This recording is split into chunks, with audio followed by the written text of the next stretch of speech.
I have a confession to make. But first, I want you to make a little confession to me. In the past year, I want you to just raise your hand if you've experienced relatively little stress. Anyone?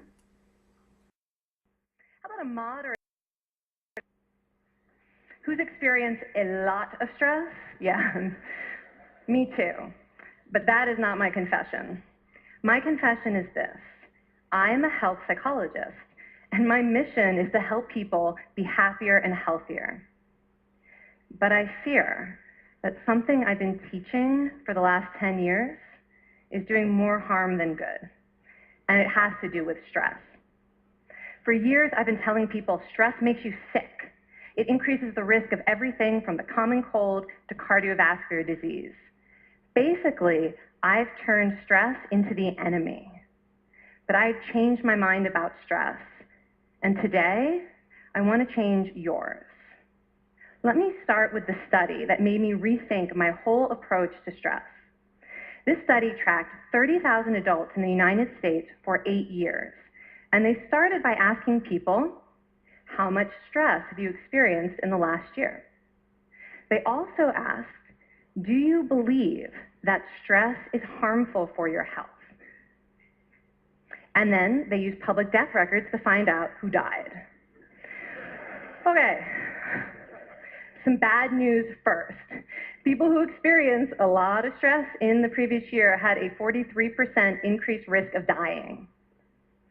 But that was only true for the people who also believed that stress is harmful for your health. People who experienced a lot of stress but did not view stress as harmful were no more likely to die. In fact, they had the lowest risk of dying of anyone in the study, including people who had relatively little stress.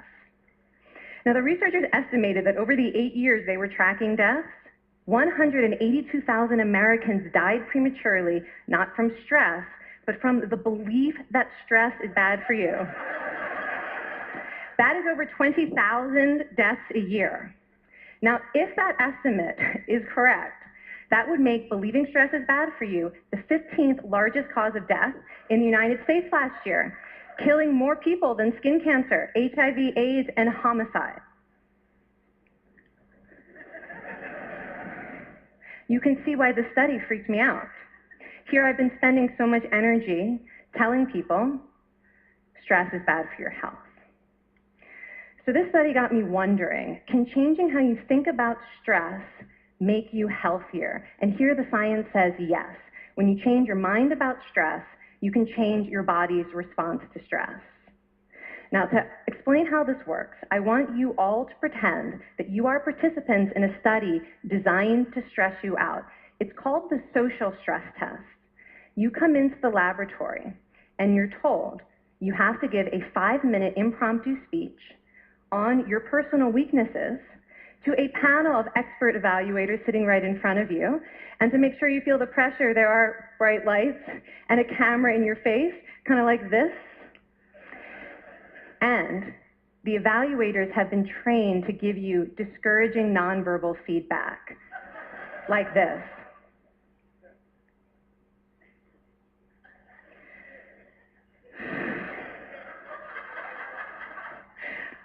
Now that you're sufficiently demoralized, time for part 2, a math test. And unbeknownst to you, the experimenter has been trained to harass you during it. Now, we're going to all do this together. It's going to be fun for me. Okay. I want you all to count backwards from 996 in increments of 7. You're going to do this out loud as fast as you can, starting with 996. Go. Go faster. Faster, please. You're going too slow. Stop, stop, stop, stop.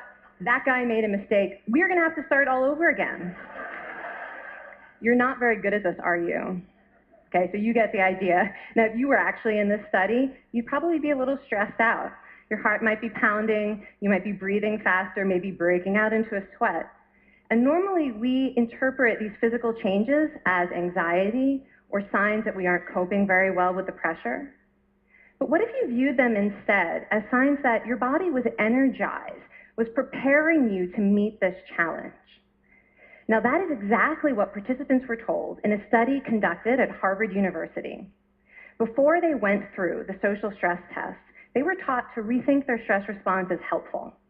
That pounding heart is preparing you for action. If you're breathing faster, it's no problem. It's getting more oxygen to your brain. And participants who learned to view the stress response as helpful for their performance, well, they were less stressed out, less anxious, more confident. But the most fascinating finding to me was how their physical stress response changed. Now, in a typical stress response, your heart rate goes up and your blood vessels constrict like this. And this is one of the reasons that chronic stress is sometimes associated with cardiovascular disease. It's not really healthy to be in this state all the time. But in the study, when participants viewed their stress response as helpful, their blood vessels stayed relaxed like this. Their heart was still pounding, but this is a much healthier cardiovascular profile. It actually looks a lot like what happens in moments of joy and courage. Over a lifetime of stressful experiences, this one biological change could be the difference between a stress-induced heart attack at age 50 and living well into your 90s. And this is really what the new science of stress reveals, that how you think about stress matters. So my goal as a health psychologist has changed. I no longer want to get rid of your stress. I want to make you better at stress. And we just did a little intervention. If you raised your hand and said you'd had a lot of stress in the last year, we could have saved your life. Because hopefully the next time your heart is pounding from stress, you're going to remember this talk and you're going to think to yourself, this is my body helping me rise to this challenge. And when you view stress in that way, your body believes you and your stress response becomes healthier. Now, I said I have over a decade of demonizing stress to redeem myself from. So we are going to do one more intervention. I want to tell you about one of the most underappreciated aspects of the stress response. And the idea is this: stress makes you social. To understand this side of stress, we need to talk about a hormone, oxytocin. And I know oxytocin has already gotten as much hype as a hormone can get.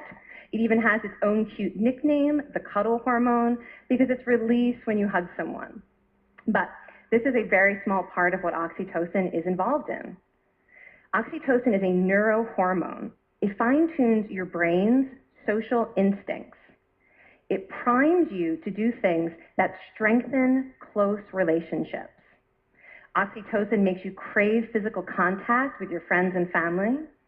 It enhances your empathy. It even makes you more willing to help and support the people you care about. Some people have even suggested we should snort oxytocin, right, to become more compassionate and caring. But here's what most people don't understand about oxytocin. It's a stress hormone. Your pituitary gland pumps this stuff out as part of the stress response. It's as much a part of your stress response as the adrenaline that makes your heart pound. And when oxytocin is released in the stress response, it is motivating you to seek support. Your biological stress response is nudging you to tell someone how you feel instead of bottling it up. Your stress response wants to make sure you notice when someone else in your life is struggling so that you can support each other. When life is difficult, your stress response wants you to be surrounded by people who care about you. Okay, so how is knowing this side of stress going to make you healthier? Well, oxytocin doesn't only act on your brain, it also acts on your body.